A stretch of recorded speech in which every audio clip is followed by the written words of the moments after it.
Hello and welcome. We are back with our Coaches Corner series, new to SCA Knighthood. And I am so excited for tonight's show. We have two amazing guests tonight. Zornhut Rosenhau, who is from An Tir and is a master. And then we also have all the way from the other side of the world, from Lochac, uh, Lanto Van Diemen. So I am very excited for tonight's show and so happy that they could both make it here tonight. Um, a quick overview of what we're going to discuss tonight is this is a series of interview episodes. We cover basically each guest's individual journey to the Order of Chivalry and how their first year has kind of gone. It's really exciting to see so many different journeys and experiences and to be able to kind of connect and make new networking friends, for me at least. But we are super excited for tonight. And without further ado, we're going to go ahead and get started. So Zornhut Rosenhau, if you don't mind, just kind of giving a little introduction of, your place of residence, which I've already done, but different kingdoms you've lived in, where you were accepted, the accolade, what weapon styles, and so forth. Hi, thank you. Yeah, I live in Washington State, mundanely, or the Kingdom of An Tir, which is the only kingdom that I have ever lived in and played in. Started playing when in the SCA when I turned 18, and I've been living in this area the whole time since then. Um, and I my specialty is the two-handed sword. But I consider myself competent with all of the quote-unquote knightly weapons. So, sword in one hand with a defensive secondary like a shield, and a dagger and a polearm, so like a poleaxe or a spear or something like that. That's awesome. And then I know, I looked at your picture that we used for the banner, and I saw you were kind of in a really cool German Landsknecht outfit. Is that what you normally kind of gravitate towards? That is correct. My primary persona is of a German Landsknecht and Freifechter from roughly the 1520s. I also have another persona that I do, which is from the 1300s, which is a Flemish, like lower class militiaman, which is part of another like on tier group that I'm a part of. So. I think it's really cool that, what I see a lot of is how people aren't just set in one thing. It's okay to branch out and do different things and have different kits. So it's really cool to ask that question and see what people say. Even further, I started out with a third different kit. I being in An Tir, which is infamously a Viking kingdom.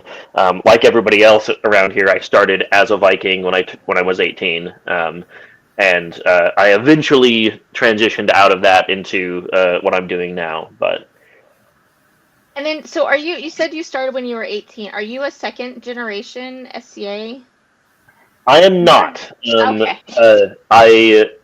My father was interested and still is in sword fighting and was a like stage combat choreographer, but he wasn't necessarily directly involved in the SCA. But I did like find all of this sword fighting stuff through him, but not technically a second generation. No. Okay, cool. Well, thank you so much for being on this show. And from across the other side of the world, we're going to ask Yanto, if you don't mind giving us kind of a little bit of the same sort of information. Have you lived anywhere else other than Lochac? What other weapons and styles, or what are you known for? And then maybe, how did you get started? Yeah, sure. I was introduced to the SCA first in 1983 when I was on a work placement in Melbourne in the state of Victoria in Lochac. From there, I moved to Innisfail, which is Tasmania, another barony, and I was there for it forming as a barony. And then I moved on to St. Florian de la Riviere, where I participated in it becoming a barony as well. And throughout all that time, I was sort of dabbling with the various combat forms. So I introduced to armour back in 1983 by being thrown into kit on the spot as a javelineer. I did quite a lot of archery stuff in S4, very strong archery there. I had a property, had an archery field on the property. And here in St. Florian, I fell in with a household that's basically all knights, counts and dukes. Now that household had some trouble and disbanded, but nonetheless. And that's in Brisbane in Queensland. So I haven't gone outside the Kingdom of Lochac in anything other than visits to Pennsic and to a training camp which is in Hawaii. One was a lot of fun. Yeah, online sessions had led us to a lot of people on the mainland US, and one of the young gentlemen in that group here in Lochac sort of said, "What's halfway between you guys and us?" And he jokingly said Hawaii, and basically he caused us to then go, "Well, why don't we do it?" And that was a tremendous opportunity. That was a lot of people came from all over the place. That sounds terrible. Oh no, I have to go to Hawaii to fight. Oh, how awful. Yeah, we made everybody fly roughly 10 hours to get there. Wow. So, yeah, it was pretty good. Yeah. That's awesome. And there's been some big gaps in my sort of SCA time as well. Yeah, illness, watch out for it. Right, exactly. I think it's interesting because the more I talk to people, the more kind of everyone has something like that where illness or injury kind of took them out of being able to fight. Some people very significant amount of time, and then they came back from that, and then from there, they feel like a lot of people feel like they kind of almost had to start over, and that can be very difficult. So I can totally understand, having to take a break for whatever reason and then coming back and being like, okay, well, I'm not what I was, and having to crawl your way back to that can be very strenuous and mentally taxing. So either of you can answer. It's kind of a free for all, whichever one, since we have two tonight. So at what point did you decide you were in it and you were like, you know what, I really want to be a member of the Order of Chivalry? Was there a special moment or something that really triggered that for you?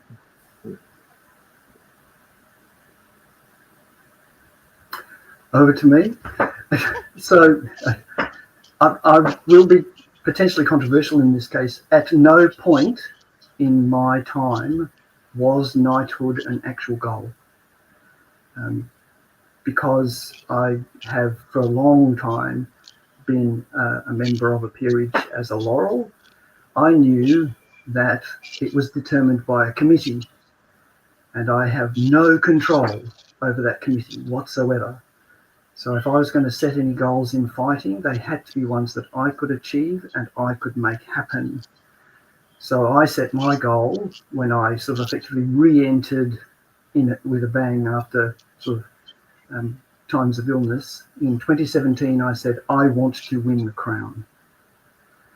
I had already participated in coronet tourneys sort of back in the day when Lochac wasn't a kingdom. And I was there and participated in the first crown tournament of Lochac. And I did the first 2 or 3. And then sort of the big gap happened. And then from 2017, I said, if I can physically get to a crown, I will be in that crown and I will do my very best to try to win it. Now, I understood that a side effect of my goals could be that I would be knighted. And I am very pleased to have been offered that so recently, and more than happy to accept it and understanding what it was, because I've effectively spent most of my time in the SCA surrounded by knights. That's actually very, very, very interesting to me to hear that take on it.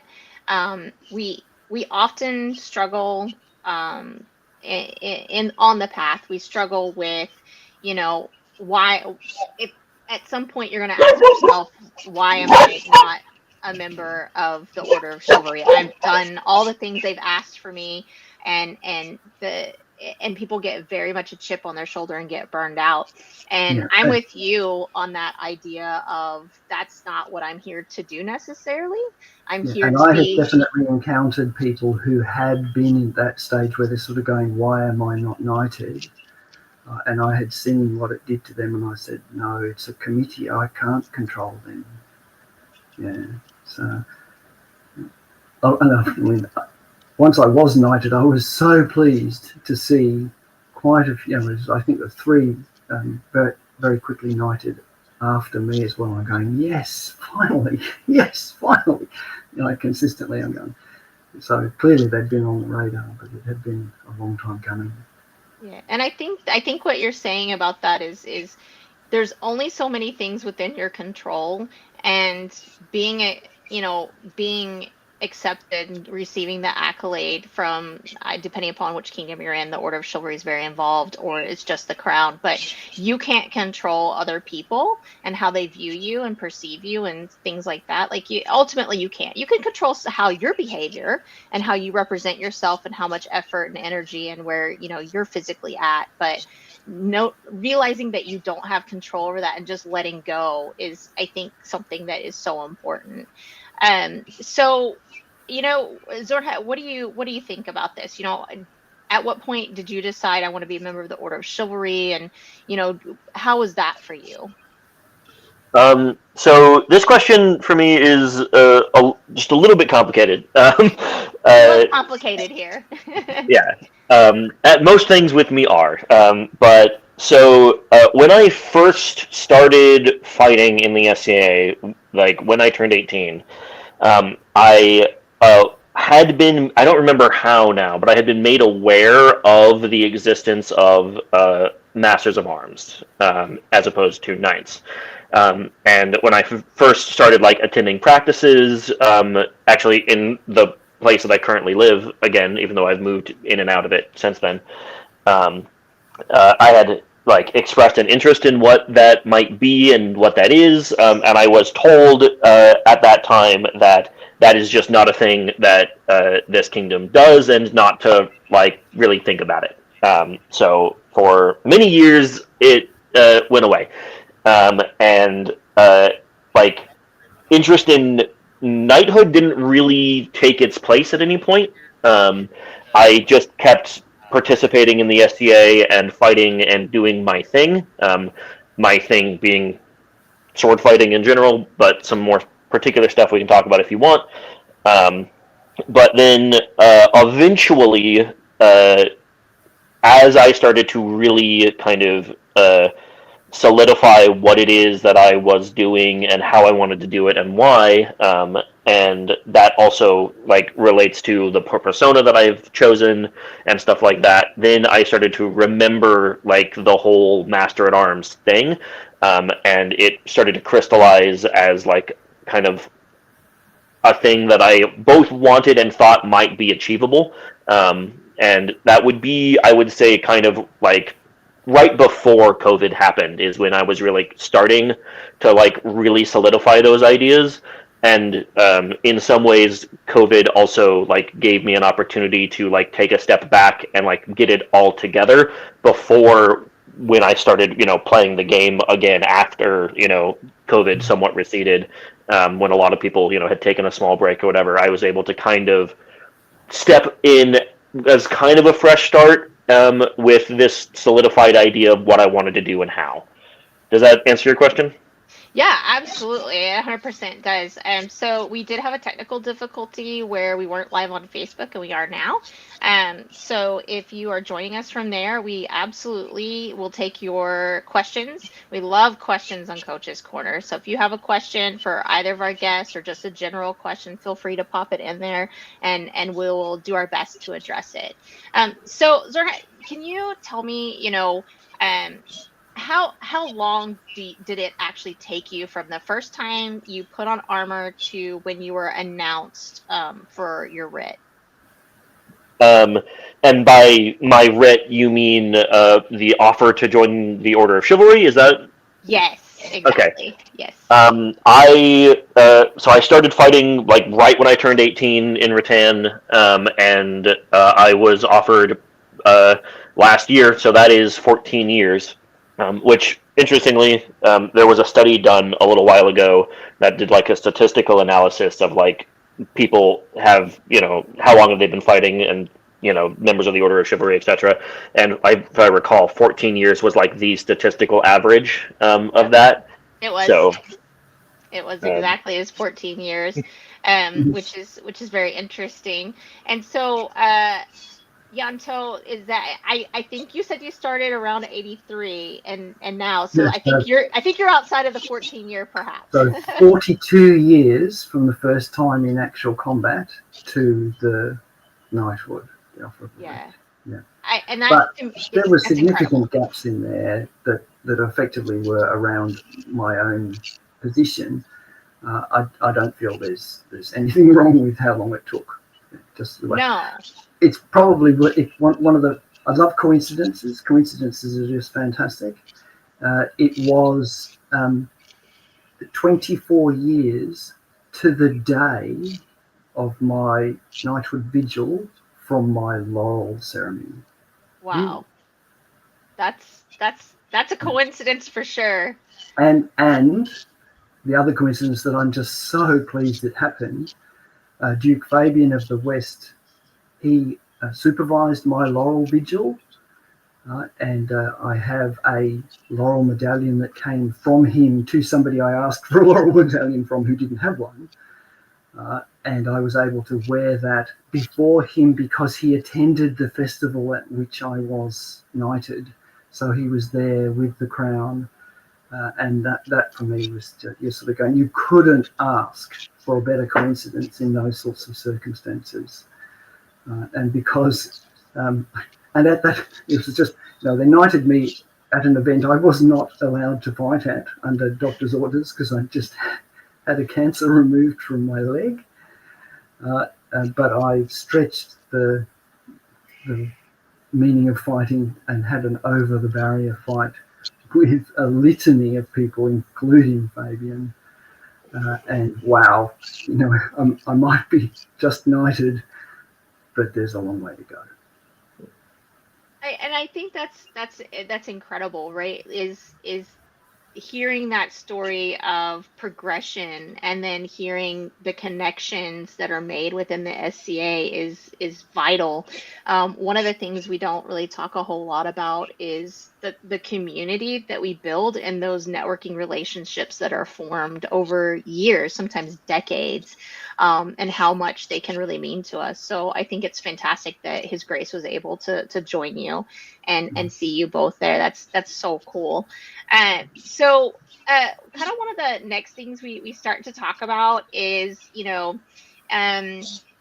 it's not always rainbows and unicorns during the journey, but there is a reason why we do this, right? So what was your favorite part about your journey? If you don't mind letting me know, Zornhut. yeah, absolutely. So, my kind of whole thing, and in many ways, kind of my whole personality, is built around um, the like study of the historical swordsmanship, uh, in particular in the lineage of Johannes Lichtenauer, which is what people often refer to as like German longsword generically, although it is a lot more complicated than that. Um, and so for me, the whole thing, the whole time has been about like trying to study and practice that, and the SCA is a amazing place to do that in an almost infinite variety of ways. And so like in regards to like the rattan peerage, right? Like it's the pursuit of understanding the martial art of this like lineage, um, and uh, it has, like as with any good martial art, an effect on like, your who you are as a person. Like it is philosophy and it is, it's other things as well. At least it, can be. Um, so uh, that got a little bit rambly. Does that answer your question at all? No, no, no, it does. And I would totally Mhm. agree with you that most people I've met people like right when they're starting out all the way, and then I've known them through their path and then to the other side of accepting the accolade and then being a knight for a while. And I will tell you, without a doubt, almost every single one of them was not exactly the same person as when they started. And for the most part, they were better people at the end of it than they began with. So I think it's really, really important to kind of talk about that as well. And so Yanto, your experience is wildly different than Zornhut. So I'm really excited Yeah. to know what was your favorite part about Well, I your certainly journey. admire Zornhut's sort of come from the studious background, because I did not. I, I love to fight. I think it's just incredibly entertaining, and I just cannot help but smile whenever I've got people in front of me who want to fight. And the number of times that I find myself just I cannot help but laugh, having been soundly defeated, because it was just amazing. Just sort of going, wow, what you just did, what we just did, what a tough bout. How you went, like, I see what you did. I didn't have an answer. Really like it.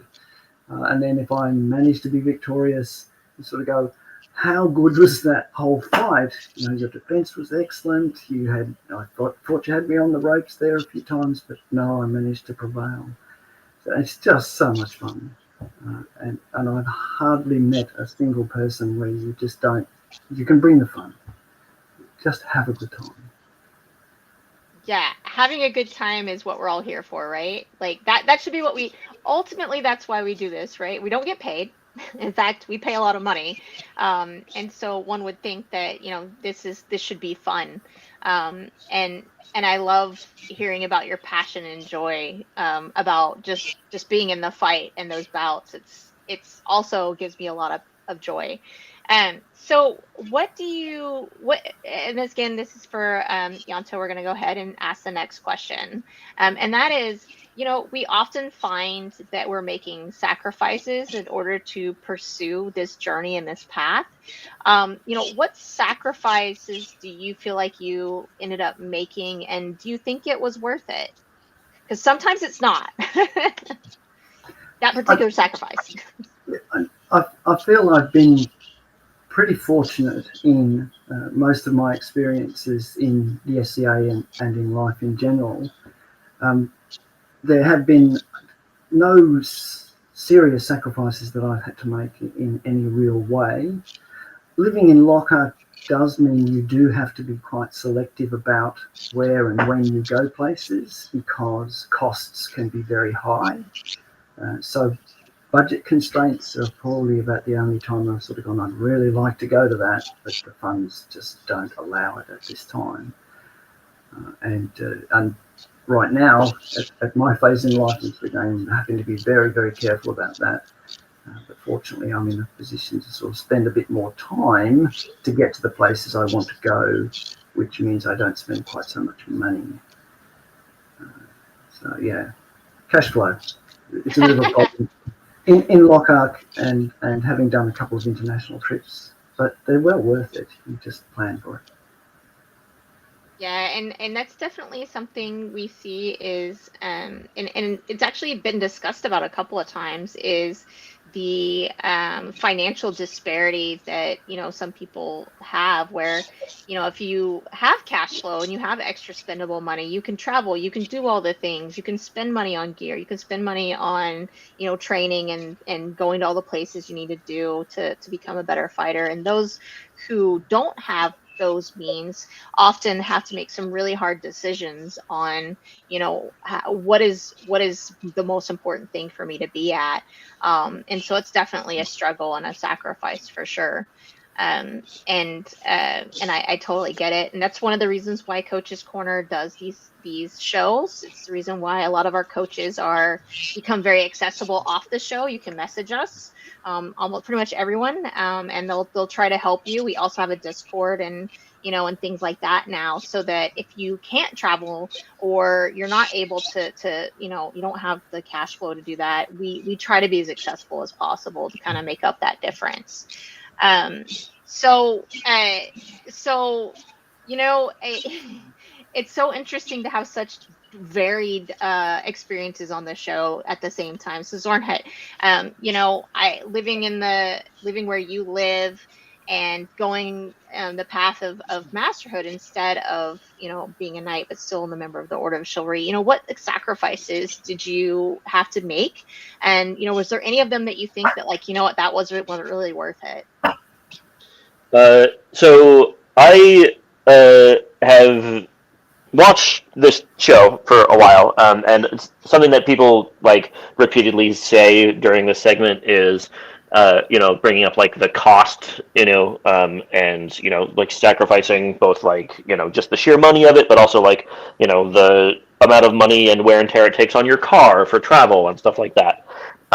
And I very fortunately don't really have that answer because I have been largely and very graciously supported by my family and in particular my partner Theora, who has basically supported me doing sword fighting as a quote unquote job for a very long time.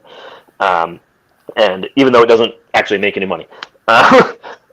So that is not my answer. My answer is in pursuit of peerage in Rattan combat in the SCA, I have sacrificed my like performance in other sword fighting sports.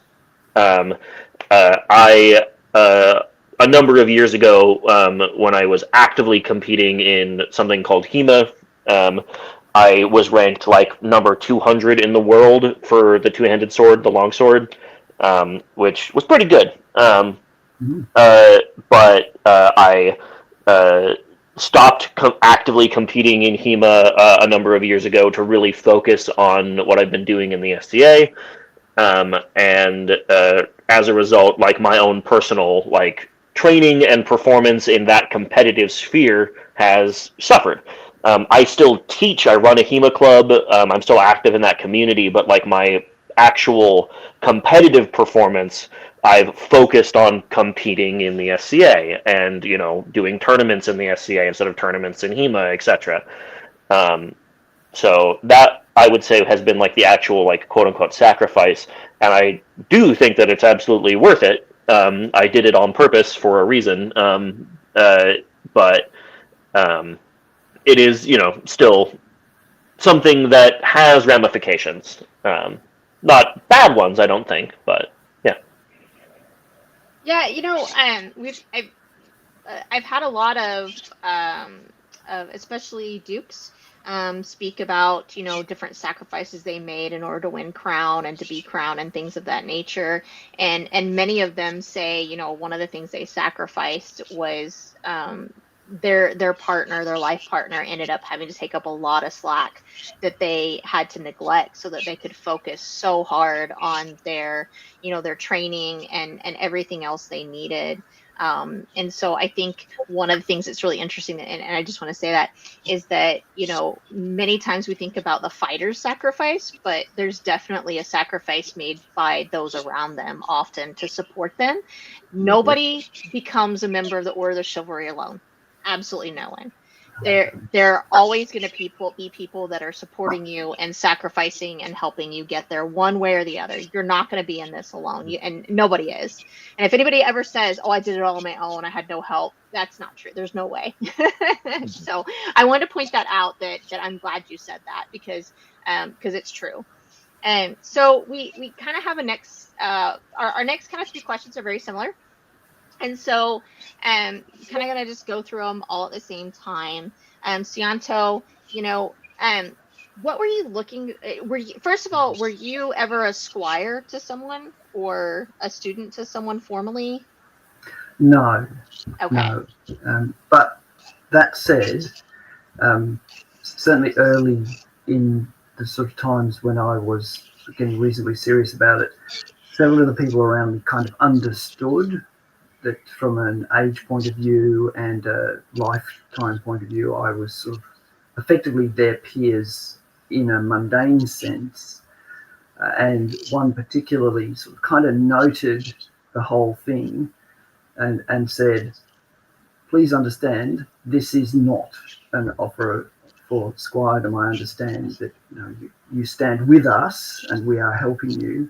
But please, I've made a belt for you and I know you like the colour red.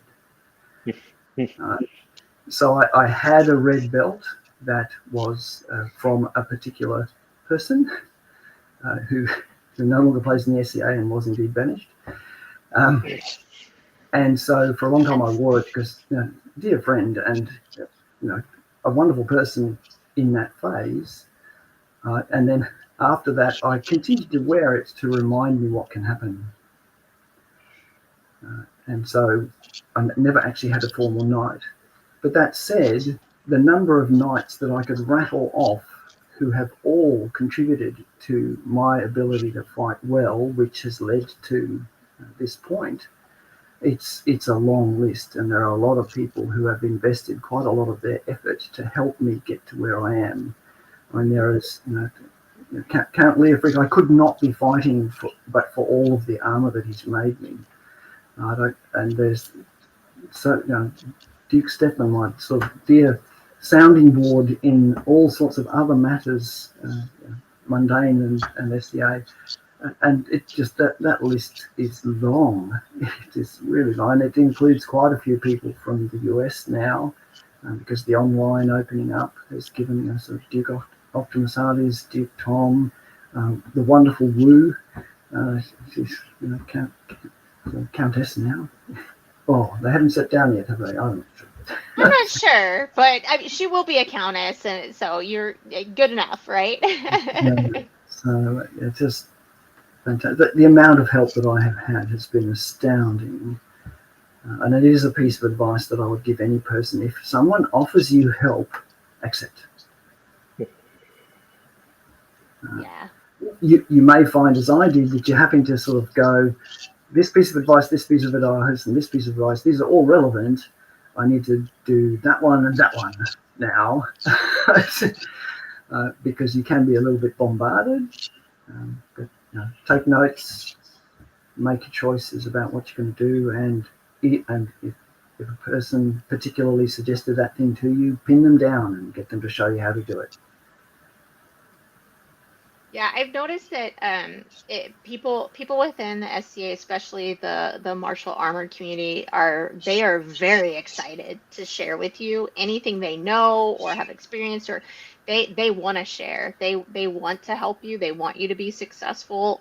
I've yet to meet anybody in the community that didn't want to help or have people be successful and wasn't willing to share their experience or knowledge. And I think that's very unique to our community that we have. Because you look at some of the other, not SCA, but outside the SCA, you have to pay for it, or people are very, very private or protective of things. And here it's given so freely, that time and knowledge. It's very unique and special. Um, so Zornhut, now I think you were were you a squire or a, no, you weren't either. Okay, I so was we've got not. two non-squires on the show tonight. I actually didn't know that. So I should have asked maybe beforehand, but I didn't know that. But kind of the same thing, what led you to the decision of, I'm not going to be a squire or a formal student? Who helped you? And then, what kind of choice was that? Like, what brought you to that choice? Yeah. So, as with all things with me, it's complicated. The um, So to begin with, I first started doing like an organized sword fighting thing when I was 12 in a different group than the SCA, an offshoot group called Empire of Adria. And in that group, I had a like role model and teacher who first like introduced me to the German system of fighting called Kunst des Fechtens, and his game name is Captain Xavier in that game and in others. And I was never his squire, but I, like worked with him very closely and had what is basically, that kind of relationship. And then when I got into the SCA, when I turned 18, I started immediately like picking up other role models, and in a very kind of similar fashion, I to Ionto is I there are too many people to possibly name who have had a indescribable impact, both inside the SCA and outside. Like I've had like HEMA instructors, like my friend Wayne, who had a big impact on me. But within like the SCA, like Sir Finris is the first person who really like helped me get into it, and then Duke Sven has been a huge source of inspiration the whole time. My very good friend Sir Nicholas and Sir Philip de Montel and Sir Seamus de Montel have all been instrumental, and so many other people that don't have fancy belts and titles who have been hugely important. But by the point at which I was like really solidified what I wanted to do, like, and I had this conversation a number of times, but especially like as I was becoming a vigilant, that like there were people, one, who had offered me belts in the past, but just like the relationships weren't right or whatever. But the point at which I thought that maybe it would be like the right kind of thing to do, like I had reached the point at which I was so solidified in what I was doing that the people who would have like offered that to me didn't feel like it would be appropriate, because I was already doing it, if that makes sense. Mm-hmm. So, yeah. In addition, there was just not anybody doing exactly what I am doing and am passionate about and want to do within the SCA, to at least locally available to me. So, that being said, Duke Mark of the West, huge inspiration. That guy's awesome. So, shout out to Duke Mark. No, I think it's interesting, when you have what you're saying, where what you were doing and your path and kind of what you were bringing was so unique. There really wasn't somebody that was like the perfect fit to help you on that journey. So I think it's really cool that now there is somebody that is the perfect fit for somebody like you, that's in the journey now, and that's you. You could help people that kind of want to do that same thing, which I think is really amazing. Is as we find people that have a unique journey or want to do something very outside of the box, as they become a member of the Order of Chivalry, well, now that's you have a path, you have a connection there. So I think it's really awesome. So we do have a couple of more questions. So the first one is kind of, what, and this kind of is going to, I think, hopefully it kind of dovetails nicely into what you're talking about, but what part of the journey to the Order of Chivalry, did you think was going to be the hardest when you started? Was that harder, easier? And then what actually ended up being the most difficult part for you?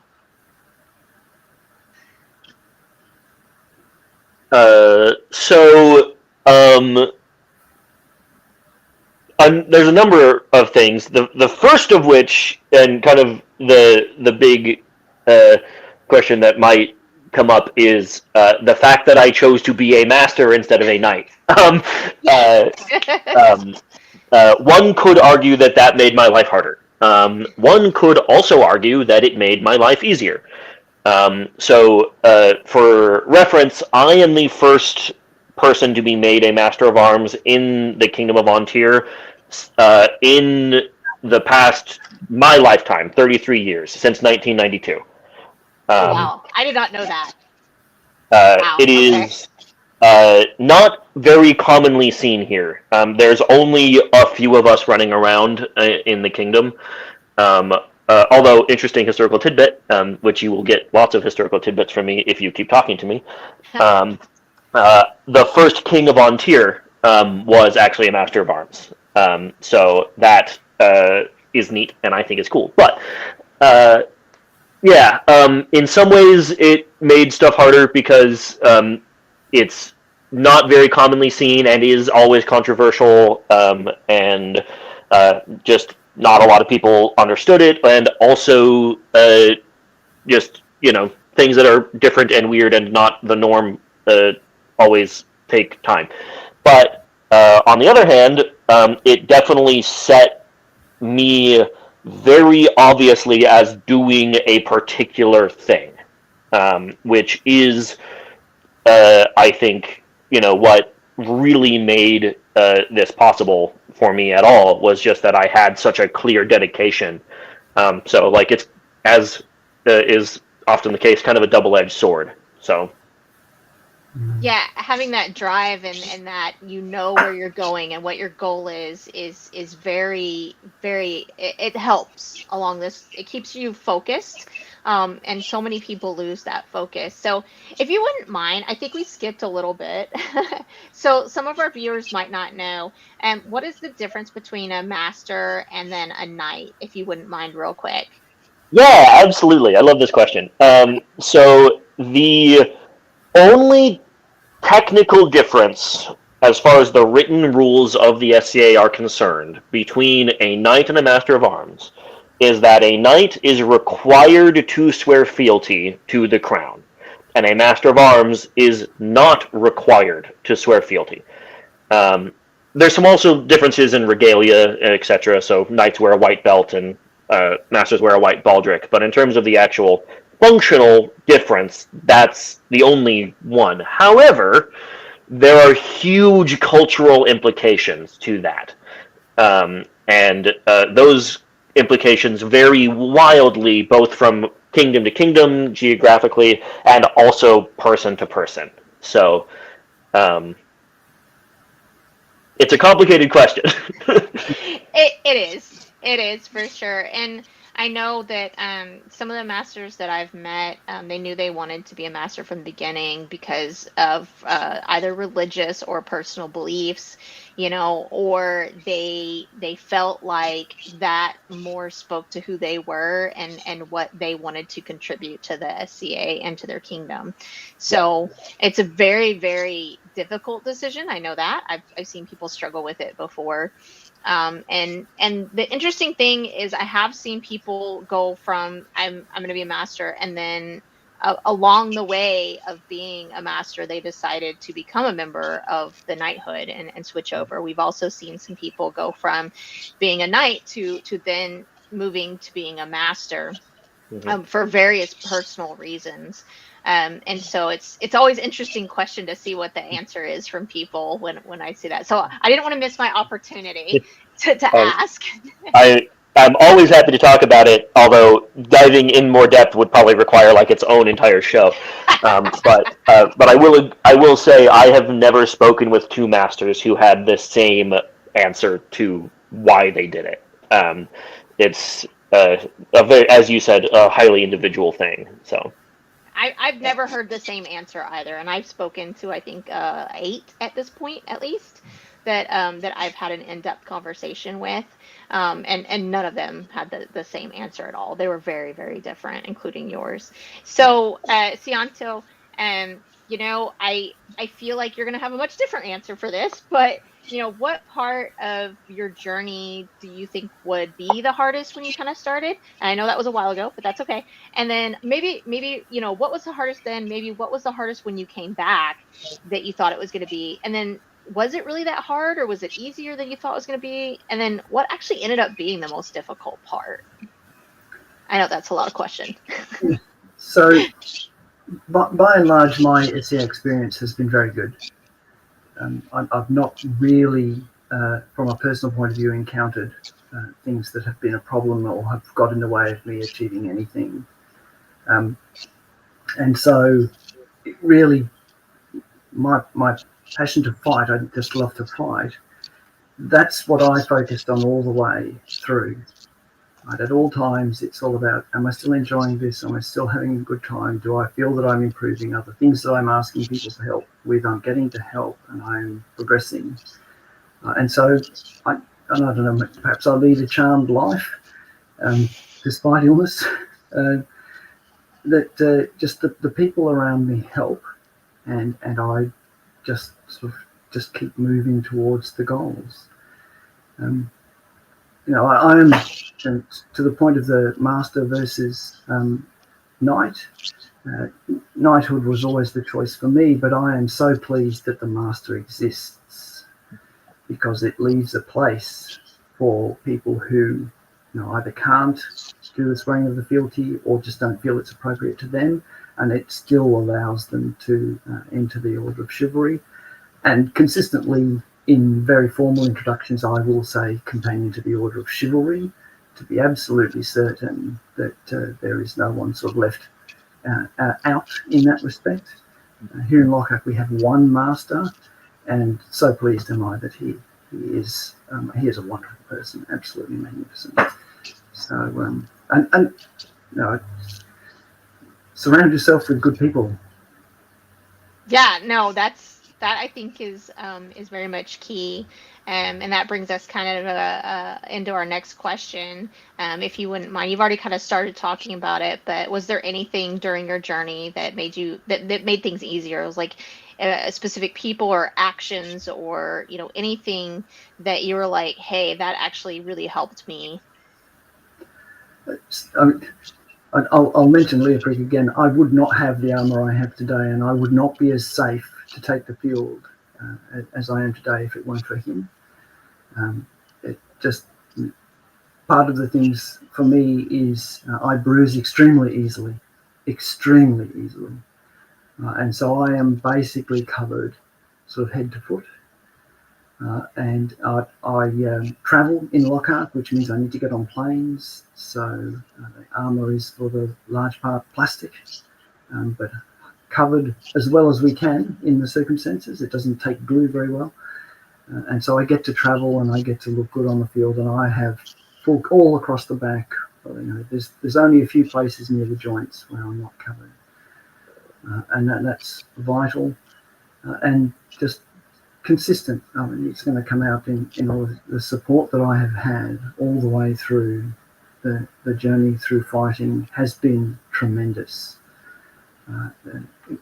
Because I am willing to travel and have been able to travel, there are a lot of people who have helped or offered just encouragement to continue, or making comments, and I particularly like the comment that I've had quite a few times is when I'm coming off the field and I am just smiling and happy and people see it.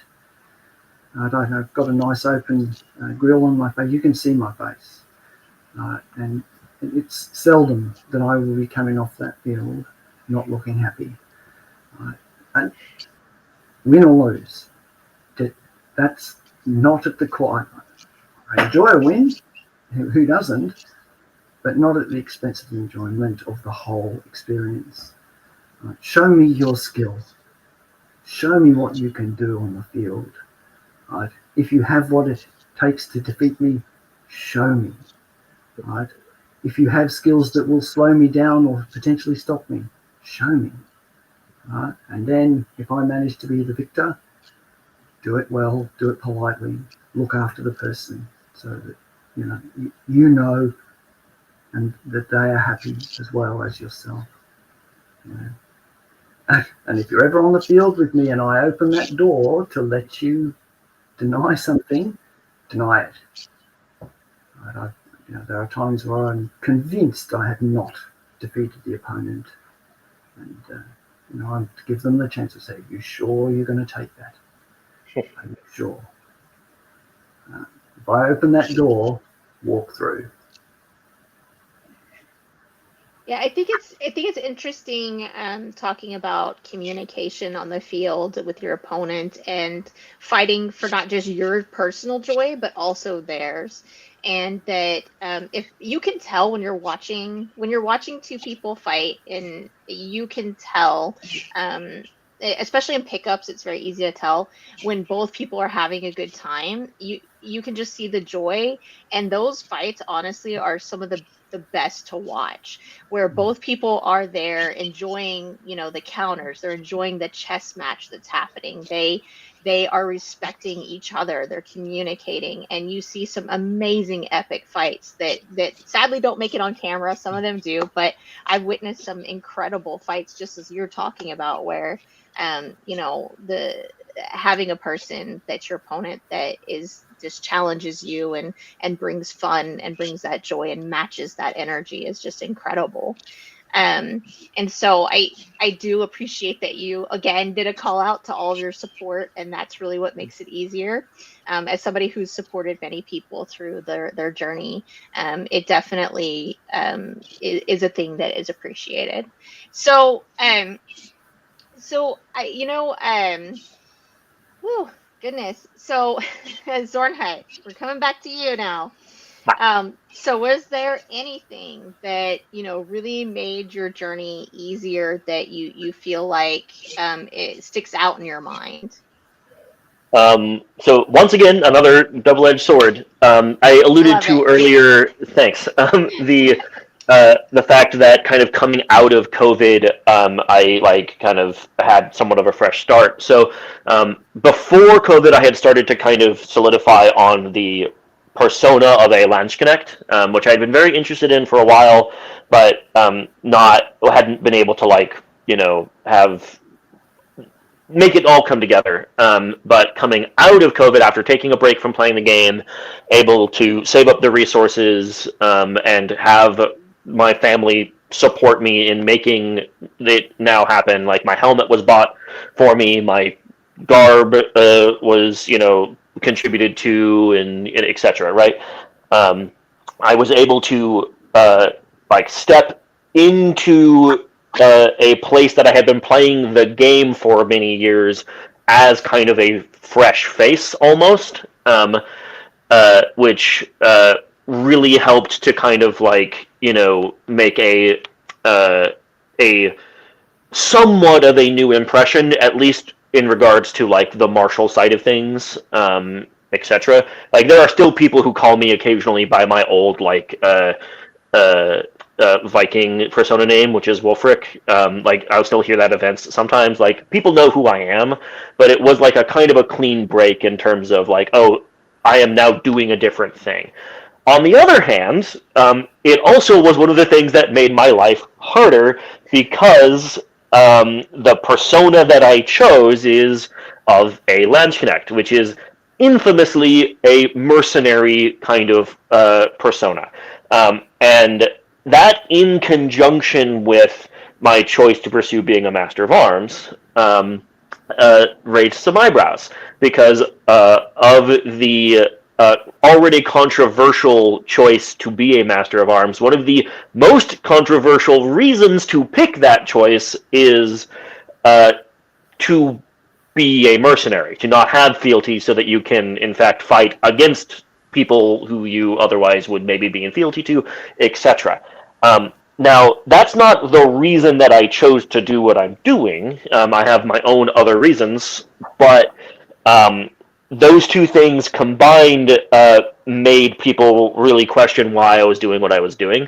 And it took a lot of work with me, like going to people and actually explaining to them what it is I'm doing and why, to kind of counteract that stereotype of the mercenary Landsknecht, if that makes any sense.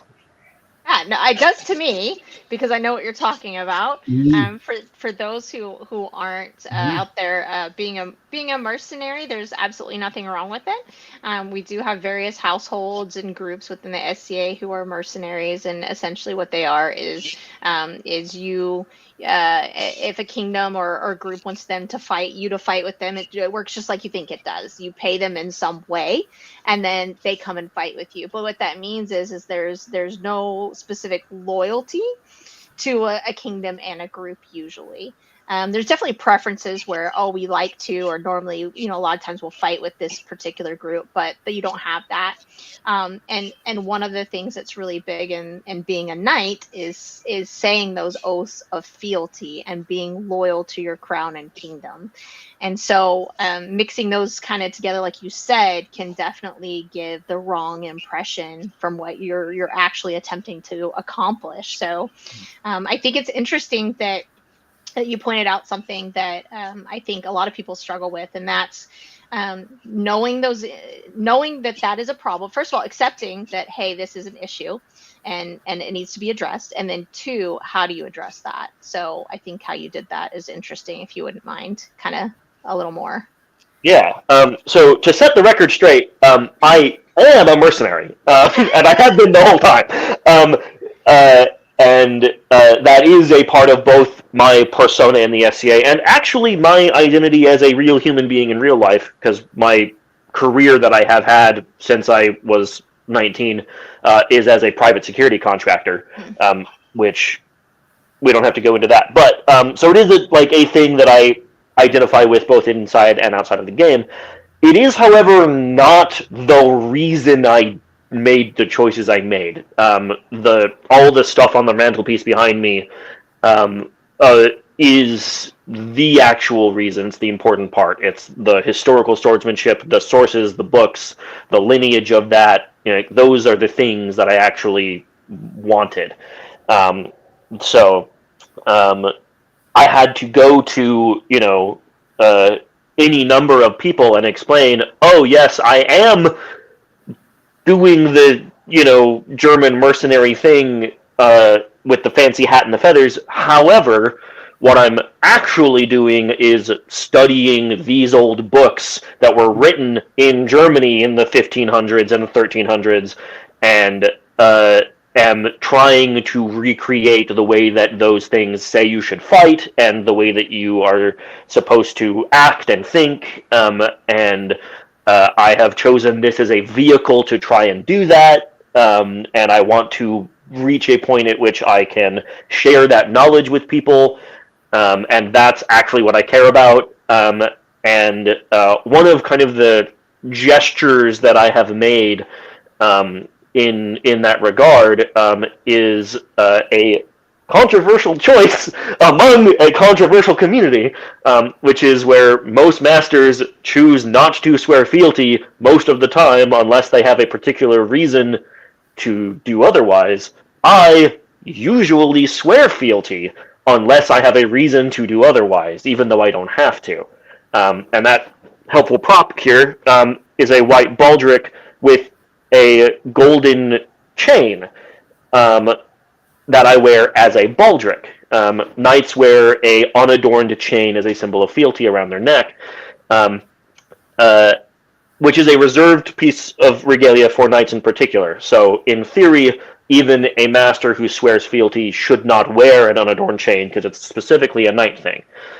So I wanted to, one, be able to swear fealty in order to demonstrate that I am doing this job of a master of arms for my community that I live in.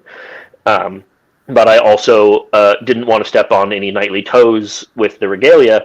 And I found, helpfully, a number of examples in period art of Landsknechts from the exact time and place that my persona is wearing these big golden chains as a baldric. And I thought that was too perfect. It was made to be. So that is what I wear as a symbol of both being a master and being in fealty. That is that okay. No, I think it's Yeah. amazing that you took something from history and were able to apply it to, our community and culture. That's incredible actually that you did the research and did that. So if anybody's out there that has that same sort of thing where you want to swear fealty, you're not sure how to display that. I think that's actually really interesting and a genius way to do it without offending the members of the knighthood. We're getting towards the back end of our show. I'm super pleased to both have you here, and we're almost done, but we have a couple more questions. And the next one being, which virtue, Ianto, do Hmm. you find that you struggled most with the journey? And then, what do you think was the one that you struggled with? Which one was the one that you felt was stronger? And then did that change after you became a member of the Order of Chivalry? Well, please indulge me. I have noticed that somebody is in the comments. Yes. Addison, I have not forgotten. It needs to go through one more crown. So, so that's a little something. I promised a link from my Ah, fighting style, and I didn't wear one. I didn't normally wear one at all.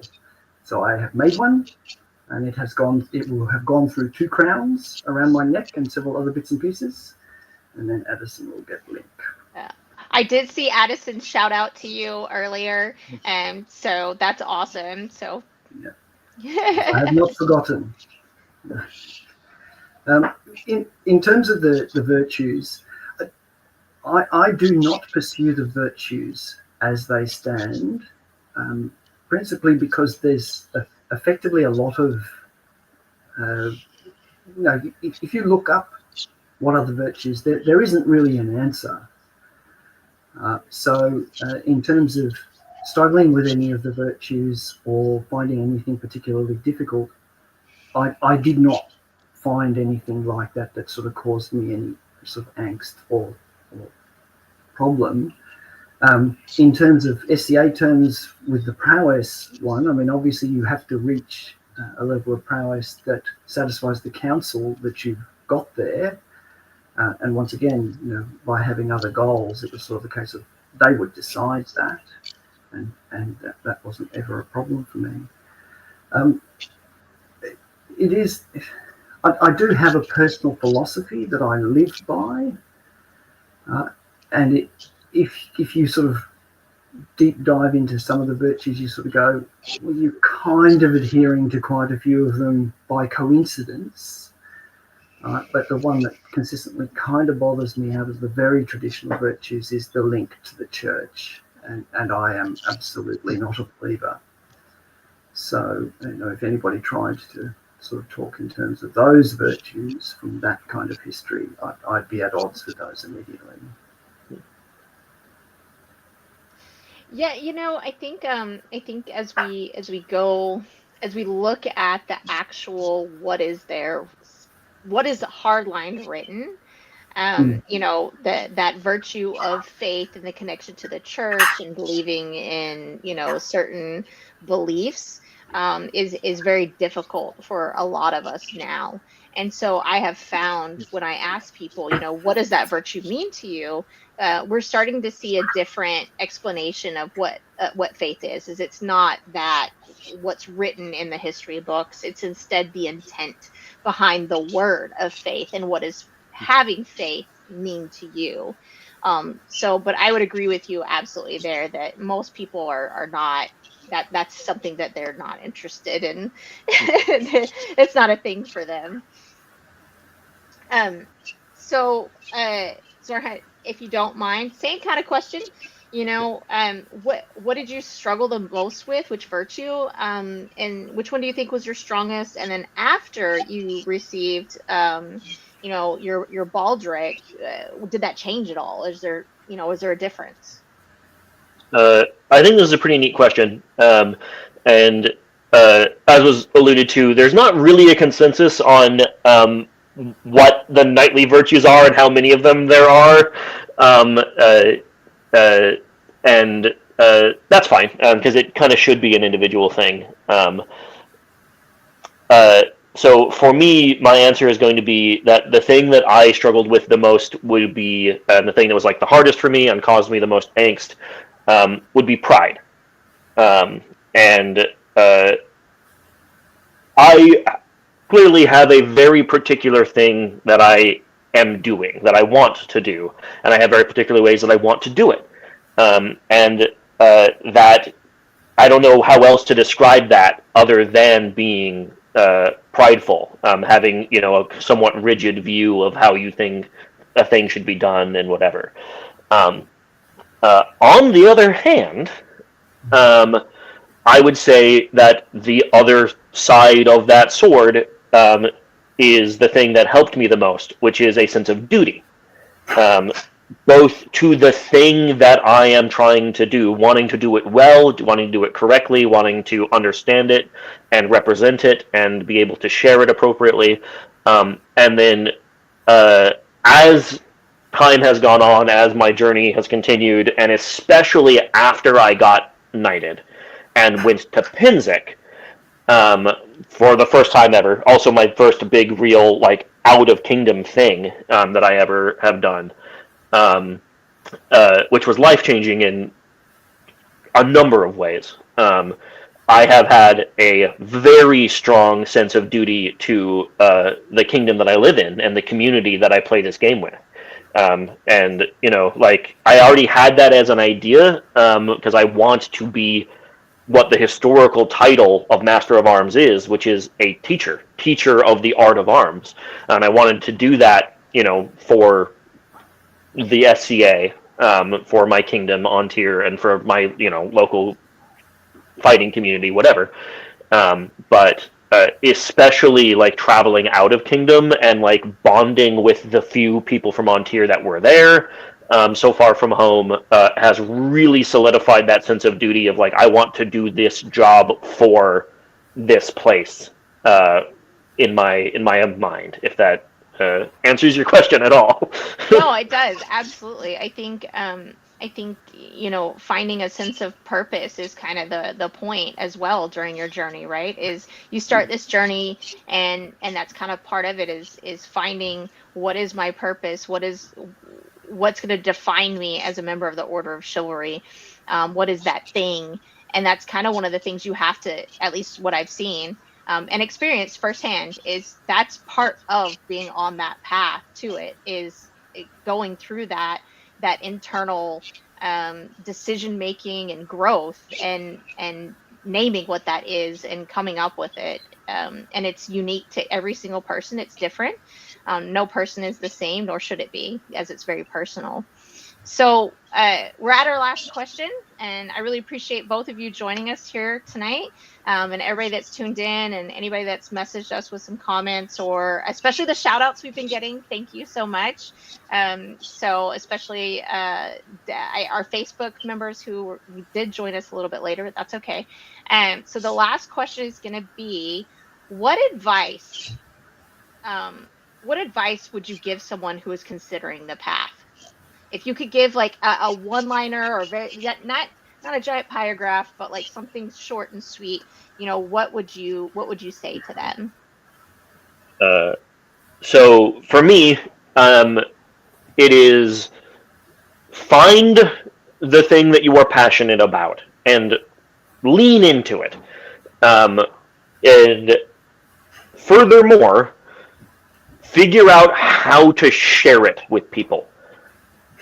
Just doing it for yourself is fine and worth pursuing, but like if you are really good at making hats and you sit in your house and make really nice hats for 20 years and they sit in your house and never go out into public, nobody ever wears them, nobody ever sees them, like, yeah, that's cool and worth doing, but it's not the same as letting it out into the world, letting the knowledge that you have gained out into the world, and making it easy for people to see and access and approach you about. Like, wearing a really nice hat might cause somebody who is passionate about hats to talk to you about it and that does more good for both you and for them and for the whole world than just sitting in your house making nice hats. So, yeah, if you have a thing, do it and share it. Mm. Yeah, that's I love that, and I am very much on board with that. Anyone who knows me and how I've kind of come up and everything else is I'm very much I learn as much as I can in my travels, and I bring it home to wherever my now home. I live in Mid-Realm now, but I'd bring it home to my home barony, and I would teach everyone there everything I learned. I'd write down, I'd do notes, I did my best to be a good student so that then I could share it with them. And I think that's straight up on the head. Find something that you're passionate about that and you love and is your thing, and then share it with the world. Yanto, what advice would you give someone considering the path? Because I feel like your answer is going to be very, very poignant. I think effectively I'd sort of like to reinforce what Zomhut said. Find the joy and show it. And I mean, that show it is, I think, akin to his concept of sharing. If you can find it and you can show it, is that instruction? Is that just a visible joy? Just find it and show it. Like my art is making me. There's no point if you don't share it. There's no point if you don't find the joy in the drinking thereof, as well as the making. So, I mean, I have gone so far now. I'm professionally licensed to do the mead. So I share it at local markets in the mundane world. I share it in amongst the SCA world as well. That's a wonderful art, and I share it. So yeah, find the joy, show. So what I'm hearing is when I see you at Penzic, you'll share mead with me. Difficult to transport enough to really do so, but I usually take some. Yes, yeah. I'm And very excited for that. you don't want to ask what it costs to freight to you guys. It's horrible. It Oh, really is. I'm sure it's terrible, but Uh, it. Full of So, sadness, but I can't spray it out a little further than it goes now. Yeah. totally. You And don't, you know what? I think what might be better is if I just fly down to Lochac and just see you there. It might be cheaper. well, then you'd get access to the stuff that's 25 years old. What I'm hearing is I'm coming there. Feel free. You are most welcome.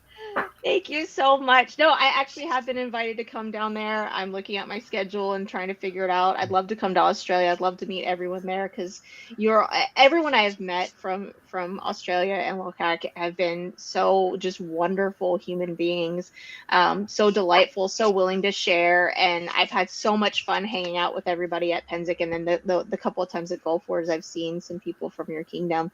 I hope to get to meet you in person someday. That's going to now be a goal of mine, and to have passes with you on the field. Just because I think I love fighting, you love fighting. I think it would be really cool for us to do some passes. So thank you so much for being here. And Zornhut, thanks for joining us from all the way out in An Tir. That is very far away from where I am, and the other side of the U.S.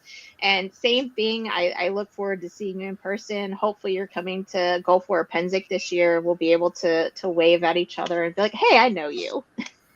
I look forward to it. Awesome, fantastic. So I'm going to do a couple of plugs for our show. As you can see, we have a little banner running there. So this is not an official publication of the SCA, just so you guys know. The opinions are our own, and everybody on our show, they're just ours.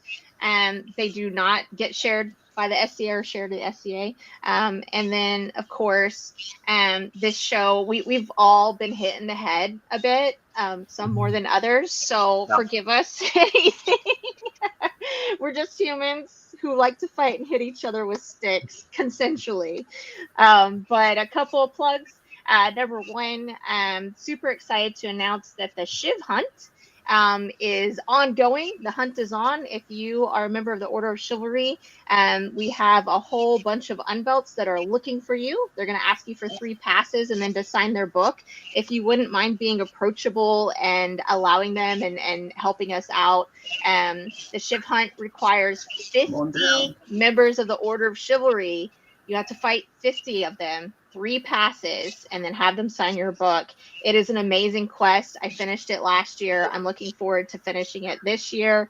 You can also find Coach's Corner on Discord, YouTube, Facebook. We have a website too. So please come hang out with us. And we love questions. We love show ideas. We love comments about shows. So please join us with that. And speaking of joining us, last plug, next to last plug is we will have our next show in 2 weeks. 2 weeks. On Wednesday, same time, same place. It will be called Vision of the Fight, How You See the Fight Develop, which is very, very mental. It looks to be a really cool chess gamey, mental sort of show. And we have Viscount Tristan, Duke Sean, and Duke Brano. So some amazing heavyweight names on that show to give us their insight. So don't miss that 2 weeks from now. Same bat place, same bat channel, same bat time. Last plug is if you are a new member of the Order of Chivalry and you wouldn't mind coming and giving us a little insight into your journey and kind of your thoughts, I would love to have you on this show. Please send me a direct message on Discord, Facebook, or you can email me duchessantigone@gmail.com. Duchess Antigone is all one word. I would love to have you on the show. I am also considering bringing on some of the Order of Defense and kind of asking them the same question. I've been asked that in the comments in Discord. I think it's a fantastic idea. So I'm going to open it up and say, if you're a member of the Order of Defense and you'd like to come on as well, I would love to have you and kind of change things up. Because to me, fighting is fighting. Any martial pursuit is worth pursuing. So I just want to say once again, Zornhut, Ianto, if you have any other shout outs or anything else, now's the time. If I can just say one thing, I commend to everybody the fighting the number of bouts that you have years of age after your birthday. I was challenged to do that a couple of years back, and I have done it since. It's hard work, but do it. It's fun. And keep doing it as you get older because it's really challenging. We love challenges. Zornhut, any last words before we go ahead and close out the show tonight? I do want to say a special thank you to my good friend Will, or in the SCA, Johannes, who threw me under the bus in spectacular fashion to be on this show in the Discord. So I really appreciate him for doing that. And generally, thank you to all of the other wonderful people in my life who keep making this possible for me. So. Awesome. Well, again, thank you both so much, and we look forward to seeing everybody in 2 weeks for our next show. Have a wonderful night, guys. Bye.